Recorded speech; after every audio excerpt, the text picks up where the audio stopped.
किशनपुर नाम के एक गांव में सोनू अपनी पत्नी सीमा के साथ रहा करता था। सोनू के घर की आर्थिक हालत बहुत ही ज्यादा खराब थी। दोनों पति पत्नी के साथ घर में सोनू की बीमार माँ शांति रहा करती थी। शांति लंबे समय से बीमार चल रही थी और सारा दिन बेचारी बस खाट पे ही पड़ी रहती।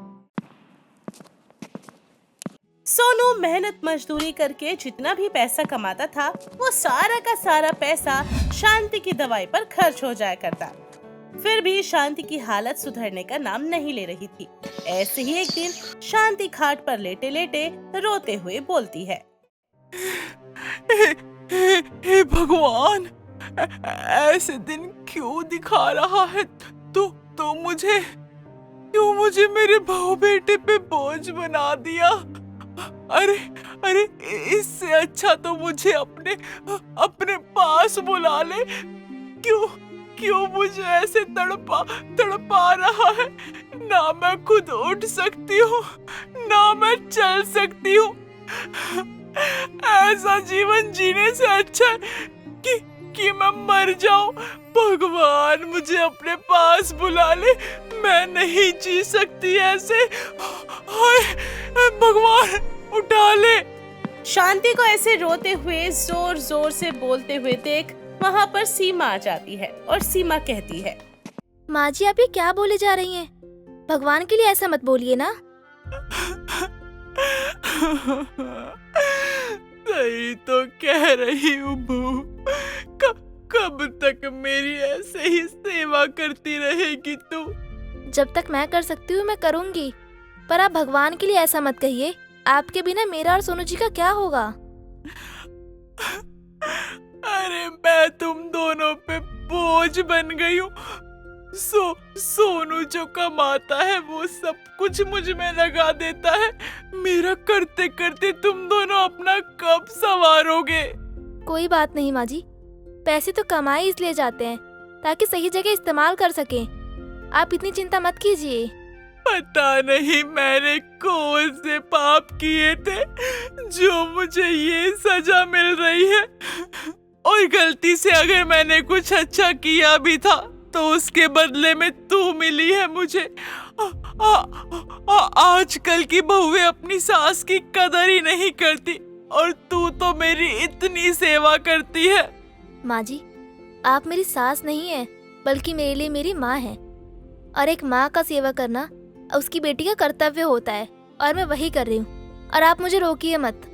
भगवान तुझे बहुत सुख दे बेटा, और मुझे जल्दी बुला ले। मुझसे ऐसे और नहीं जिया जा रहा। आपको कुछ नहीं होगा, आप बहुत जल्द ठीक हो जाएंगी। आप बस हौसला रखिए। ऐसे ही सीमा शांति को हौसला देकर उसे शांत करवाती है। उसके बाद सीमा शांति को उसकी दवाइयाँ देती है और शांति को नींद आ जाती है। शाम को सोनू घर पर आता है और सीमा शांति के बारे में सोनू से बात करते हुए बोलती है, सुनिए जी, मुझसे ना माँ जी की ऐसी हालत देखी नहीं जा रही। मैं क्या करूं? मैं पूरी कोशिश कर रहा हूं कि माँ जल्दी से ठीक हो जाए, पर हमारी किस्मत हमारा साथ दे ही नहीं रही, तो मैं क्या कर सकता हूँ? माँ जी ना जब तड़प कर रोती है ना तो सच में मेरा कलेजा ना बाहर आने को हो जाता है फटकर। मैं हर एक कोशिश कर चुका हूँ। तुम तो जानती हो ना, हाँ जानती हो ना तुम कि माँ की हालत मुझसे भी नहीं देखी जाती।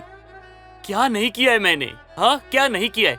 डॉक्टर के पास ले गया, वैद्य के पास ले गया, कहाँ नहीं ले गया माँ को, लेकिन माँ ठीक नहीं हो पा रही है और मैं कुछ नहीं कर सकता। मैं बहुत मजबूर हूँ और इससे ज्यादा मैं क्या करूँ?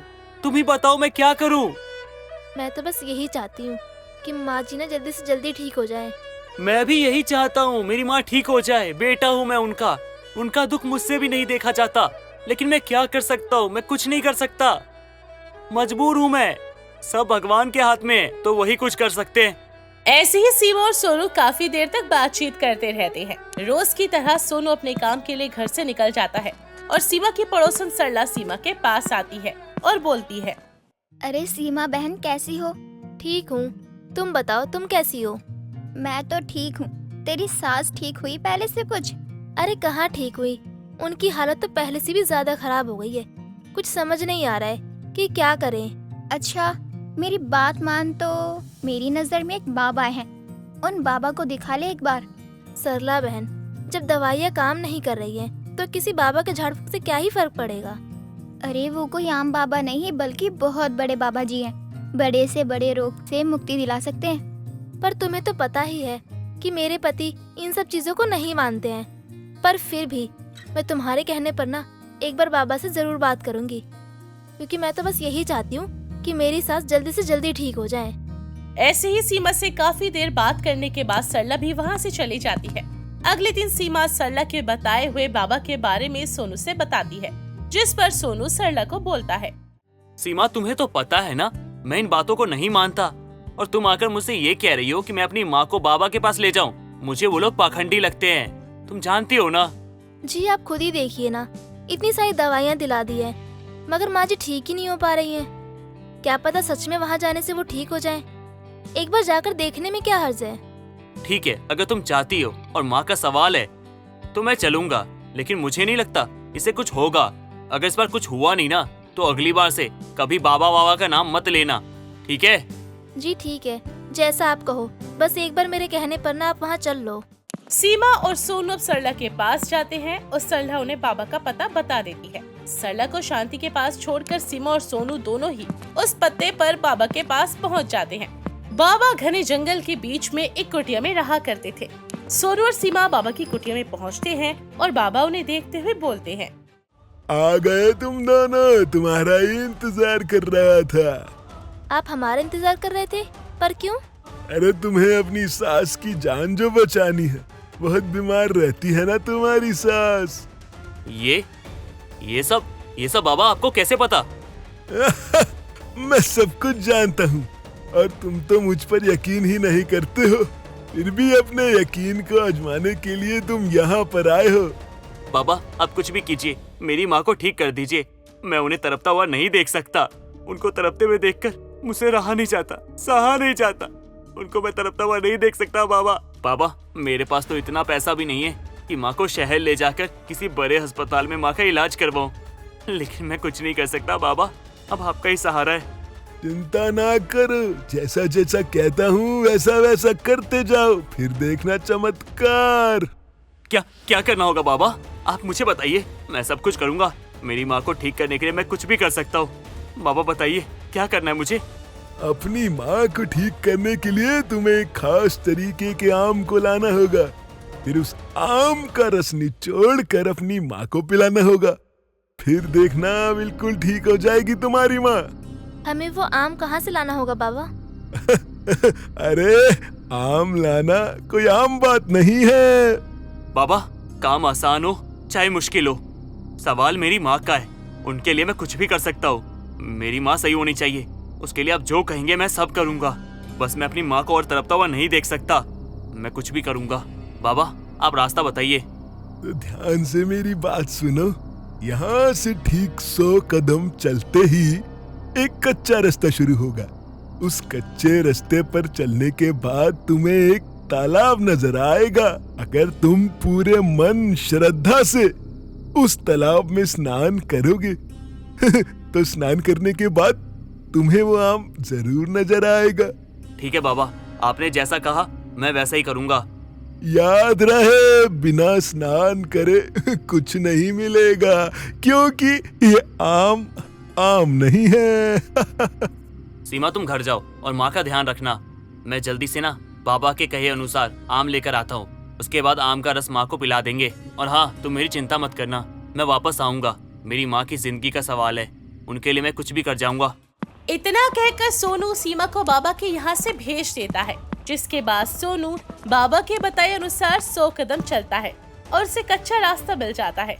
जैसे ही वो उस कच्चे रास्ते पर पहुंचता है तो वो देखता है कि वहाँ पर बहुत सारे सांप हैं और सोनू खुद से बोलता है, अगर इनमें से एक ने भी मुझे काट लिया तो मैं मर जाऊंगा। नहीं, मुझे इन रास्तों पे चलना होगा, क्योंकि मेरी माँ का सवाल है और मैं अपनी माँ के लिए कुछ भी कर सकता हूँ। मुझे कुछ भी करके आगे बढ़ना होगा, अपना कदम बढ़ाना होगा। सोनू तेरी माँ का सवाल है, तो रुक मत। हे प्रभु, हे नाथ, हे जगन्नाथ, बस आप ही का सहारा है। इस कठिन घड़ी में आप मेरा साथ देना प्रभु। इतना कहकर सोनू उस रास्ते पर अपना पहला कदम रखता है और बिना अपने कदमों को उठाए घसीट कर अपने पैरों को चलाता है। कुछ सांप सोनू के पैर तक आ जाते हैं लेकिन वो बस उसके पैरों से लिपटकर उतर जाते हैं। जैसे तैसे करके सोनू उस रास्ते को पार कर लेता है और सामने उसे तालाब नजर आता है। उस तालाब का पानी बहुत ज्यादा गंदा था और उसमें मगरमच्छ भी तैर रहे थे और बहुत गंदी बदबू भी आ रही थी। तभी सोनू बोलता है, हे जगन्नाथ प्रभु, कैसी परीक्षा ले रहे हो आप मेरी माँ को बचाने के लिए। लगता है अब मुझे अपनी जान देनी पड़ेगी, लेकिन नहीं, मैं पीछे नहीं हटूंगा। पहले सांप, अब मगरमच्छ, कुछ भी हो जाए मैं अपनी माँ को ठीक करके रहूंगा। अगर ये मगरमच्छ मुझे खा भी जाए तो भी ठीक है, लेकिन फिर मैं अपनी माँ तक वो आम कैसे पहुंचाऊंगा। हे प्रभु जगन्नाथ, मेरी माँ बहुत ही तकलीफ में है, मैं उन्हें ऐसे नहीं छोड़ सकता। मुझे कुछ करना होगा। आप मेरा साथ दो प्रभु, आप मुझे रास्ता दिखाओ। हे प्रभु, हे जगन्नाथ, मेरा साथ दो प्रभु। अब बस आप ही का नाम लेकर इस तालाब में आगे बढ़ता हूँ। जो होगा आपकी इच्छा समझ के स्वीकार कर लूंगा। जय प्रभु जगन्नाथ, जय प्रभु जगन्नाथ, जय प्रभु जगन्नाथ, जय प्रभु जगन्नाथ। ईश्वर का नाम लेकर आंखें बंद करके सोनू तालाब में उतर जाता है और डुबकियां लगाना शुरू करता है। जैसे ही वो आंखें खोलता है तो देखता है कि थोड़ी देर पहले तालाब जो उसे गंदा, बदबूदार और मगरमच्छ से भरा हुआ दिख रहा था, वो अब साफ सुथरा हो चुका है। सोनू तालाब में डुबकी मारकर बाहर निकलता है और तभी तालाब में से एक सुंदर सी स्त्री बाहर आती है जिसके हाथों में एक आम होता है। वो स्त्री सोनू से बोलती है, बोलो, क्यों जगाया है तुमने मुझे? क्या चाहते हो मुझसे? मैं यहाँ अपनी माँ को बचाने के लिए एक जादुई आम लेने के लिए आया हूँ। मेरी माँ बहुत बीमार है, उनका दर्द मुझसे नहीं देखा जाता और एक बाबा ने मुझे बताया कि जादुई आम के रस से वो ठीक हो सकती है। कृपा करके मुझे दे दीजिए, मैं आपके आगे हाथ जोड़ता हूँ। आप जो कहेंगी मैं वो करूँगा। आप चाहो तो मुझे पूरी जिंदगी अपना गुलाम बना के रख सकते हो, लेकिन मेरी माँ के लिए आम मुझे दे दो। कृपा करके ये आम मुझे दे दो। मैं ये ले जाकर अपनी माँ को देकर वापस आकर आपका गुलाम बन के पूरी जिंदगी रहूंगा, लेकिन ये आम मुझे दे दो। मुझसे अपनी माँ का दर्द सहा नहीं जा रहा, दे दो मुझे आम। तुम्हारी माँ को बचाने का संकल्प बिल्कुल पक्का था। तुम किसी भी मुसीबत से डरे नहीं और आगे बढ़ते। तुम स्वार्थी नहीं हो। ये लो तुम्हारी मेहनत का फल। जल्दी से जल्दी इस जादुई आम के रस को अपनी माँ को पिला दो, तुम्हारा कल्याण हो। आपका बहुत बहुत धन्यवाद। आप मेरे लिए भगवान समान हो। मैं आपको प्रणाम करता हूँ। सोनू वो जादुई आम पाकर बहुत खुश होता है और जल्दी से बाबा की कुटिया में पहुंच जाता है। बाबा जल्दी से आम का रस निकाल कर सोनू के साथ उसके घर जाते हैं और शांति की हालत बहुत ज्यादा खराब पाते हैं। माँ मैं आ गया। माँ अब आप ठीक हो जाओगी। माँ आपके सारे दर्द तकलीफ सब खत्म हो जाएंगे।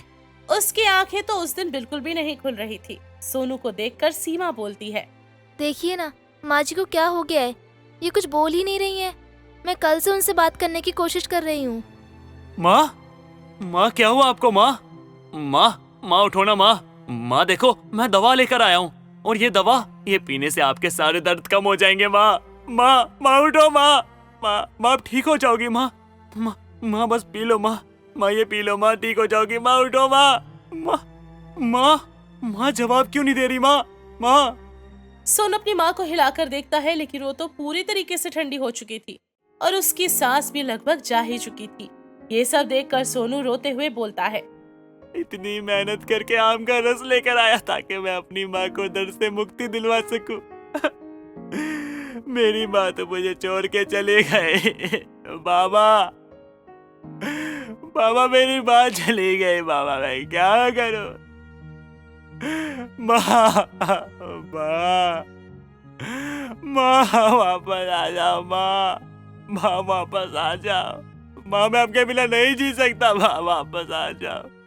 ओए, चिंता मत करो, तुम्हारी माँ का जीवन अभी समाप्त नहीं हुआ है। हट जाओ आगे से। इतना कहकर वो बाबा जादुई आम रस को शांति के मुंह में डालते हैं। जादुई आम रस के अंदर बूंदे जाते ही शांति का मुरझाया शरीर फिर से हरा भरा हो जाता है। उसके चेहरे की रौनक वापस आ जाती है और वो अपनी आंखों को खोलती है। जादुई आम रस का ऐसा कमाल देखकर सोनू और सीमा दोनों बहुत खुश होती है। शांति खुद से उठकर बैठ जाती है और सोनू से बोलती है, अरे सोनू तू रो क्यों रहा है? देख मैं ठीक हो गई। माँ ठीक हो गई। मेरी माँ ठीक हो गई। बाबा माँ ठीक हो गई। सीमा देखो माँ ठीक हो गई।